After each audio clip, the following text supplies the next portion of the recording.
मेरा नाम है हिमानी, मैं हूँ मोटिवेशनल स्पीकर, हैप्पीनेस कोच और आज मुंबई के सन्मुखानंद हॉल में 2500 लोगों का ये ZCIT का इवेंट हो रहा है जहां लोग हैप्पीनेस का साइंस सीख रहे हैं। और हैप्पीनेस की अब मैं एक ऐसी बात आपको सिखाने वाली हूँ कि जिसको जिंदगी में आपने अपना लिया तो आपकी लाइफ गारंटेड है कि आप खुशहाल के रूप में खुश इंसान बन के पास कर पाएंगे।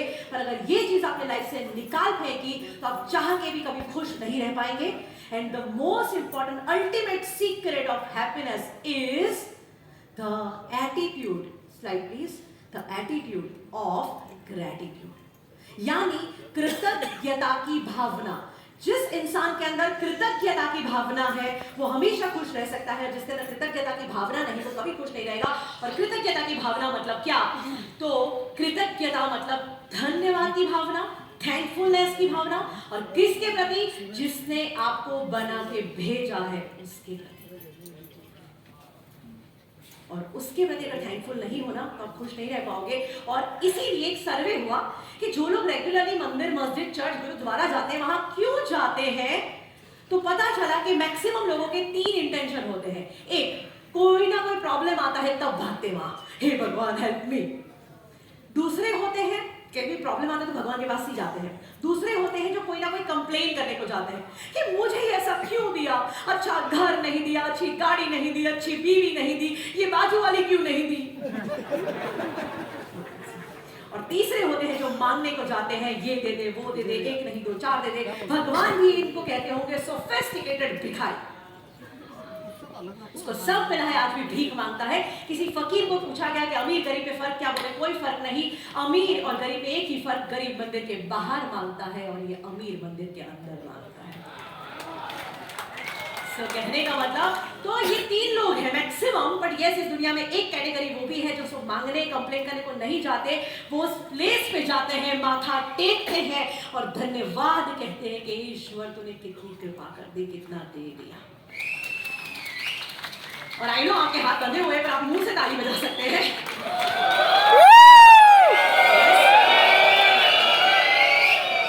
बात अच्छी लगे तो शेयर जरूर करना। और बात ये है कि भगवान ने आपको इतना दिया है पर आपको क्लियरली पता है कि मेरे पास क्या नहीं है, और इस नहीं के चक्कर में जो दिया है वही आप भूल चुके हैं।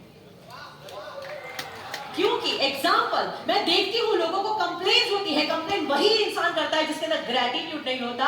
लोग खाना खाने बैठे, दाल में चुटकी भर नमक, क्या ज्यादा पड़ गया, मूड ऑफ होता है। अरे कुछ लोग तो थाली फेंकते हैं, क्या आज दाल में नमक क्यों ज्यादा है। अबे तू चुटकी भर नमक की कंप्लेन करता है, उस वक्त तू भूल रहा है कि तेरे पास आज खाने को खाना है, दाल है।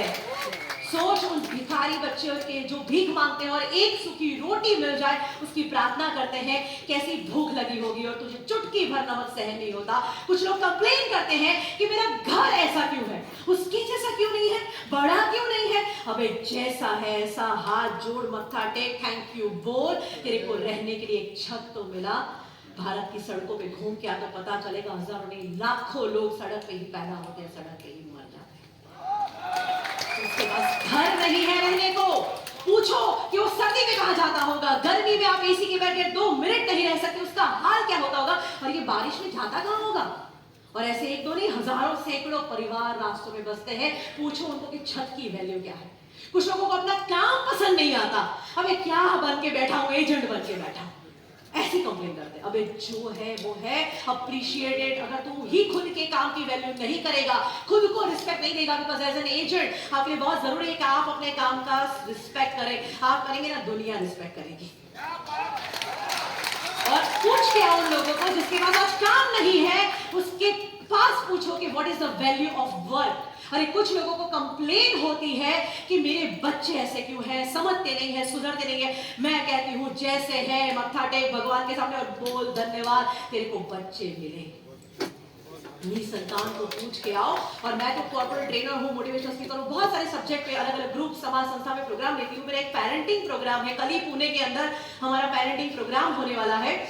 तो उसमें एक चीज मैं सिखाती हूँ, जितने भी यहाँ मम्मी पापा कितने हैं, यस बोल सकते हैं मम्मी पापा, तो बहुत सारे पेरेंट्स हैं। आप लोगों को मैं एक चीज बताऊं, पेरेंट्स प्लीज अपने छोटे छोटे बच्चों की कंप्लेंट्स करना बंद कर दो। कितनी छोटी छोटी बात की कंप्लेंट्स होती है, कैन यू बिलीव कि मेरे बच्चे समझते नहीं है, सुधरते नहीं है, चीजें इधर उधर रखते हैं, दरवाजा तो धड़ाम से बंद करते गया कि बच्चों को ट्रेनिंग दो, ट्रेनिंग के खिलाफ नहीं हूं मैं, पर अगर ऐसा करते हैं तो एक चीज समझ लो कि वो बच्चे हैं, जिस दिन एडल्ट हो जाएंगे, बुद्धि आ जाएगी, ऐसे नहीं करेंगे।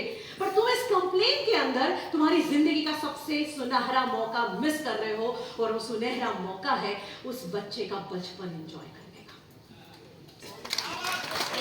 इसी बात से बच्चे का बचपन खत्म हो जाएगा, ये एक दिन बड़ा हो जाएगा और फुर्र करके उड़ जाएगा कोई नए शहर में, कोई नए देश में। साल भर उसका चेहरा देखने को तरसते रहोगे। तुम्हारा घर ठीक होगा, जूते बराबर होंगे, दरवाजा तो ठीक से बंद होता होगा, पर यही मैस आप एक दिन मिस करोगे। और कुछ बच्चे भी कंप्लेन करते हैं कि my mom dad are so negative, और कुछ बच्चे तो अपने माँ बाप को बुलाते हैं हेलीकॉप्टर पेरेंट्स। बोला क्यों? तो बोले हेलीकॉप्टर की तरह पूरा सर पे मंडराते ही रहते हैं, क्योंकि उसको वैल्यू नहीं, उसको पता नहीं है जिस दिन अगर ये हेलीकॉप्टर तरह उड़ गया ना बेटा, तेरे जमीन तेरे पैरों से सरक जाएगी। कभी बच्चे को लेके ना अनाथ आश्रम विजिट करवाइए, पता चलेगा कि एक माँ और पिता की वैल्यू क्या होती है। कंप्लेन करना बंद करो। कुछ लोग अपने परिवार की कंप्लेन करते हैं, क्यों करते हो? अरे जैसा है वैसा है, मत्था टेक, थैंक यू बोल, परिवार है ना। आज भारत में सड़कों पे सोच लेना, देख लेना कितने हादसे हुए होंगे, और उन हादसों में कई बार एक एक इंसान बच जाता है, दुनिया के सारे बाकी के हादसे से मर जाते हैं। केदारनाथ गई थी मैं, हमारा हिमालय रिट्रीट होता है केदारनाथ में, वर्कशॉप कराते हैं, मैं गई वहां पे, किस्से मैंने सुने। घर के 7-8 लोग वैकेशन मनाने के लिए वहां 4 धाम यात्रा पे आए, ऐसी बाढ़ आई कि घर का एक सदस्य बच गया, बाकी के सब बह गए। कैन यू बिलीव कि उनको क्या पेन होता होगा? और भगवान ने आपको ऐसा कुछ नहीं दिया, फिर भी आपको कंप्लेन है, कंप्लेन करते हो।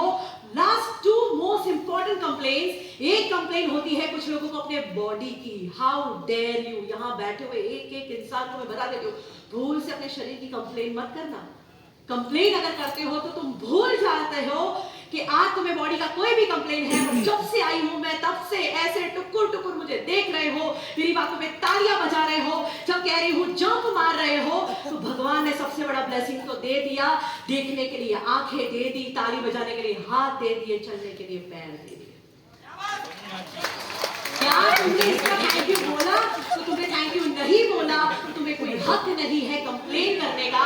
कुछ लोग घर से निकलते हैं और पंचर हो गया, छोटा मोटा एक्सीडेंट हो गया, तुरंत कंप्लेन करते हैं कि हे भगवान मेरे साथ यह कैसा हो रहा था। भगवान भी ऊपर से कहते होंगे तेरे को हजारों बार सेफली आपको घर पे पहुंचाया, तूने कभी थैंक यू बोला?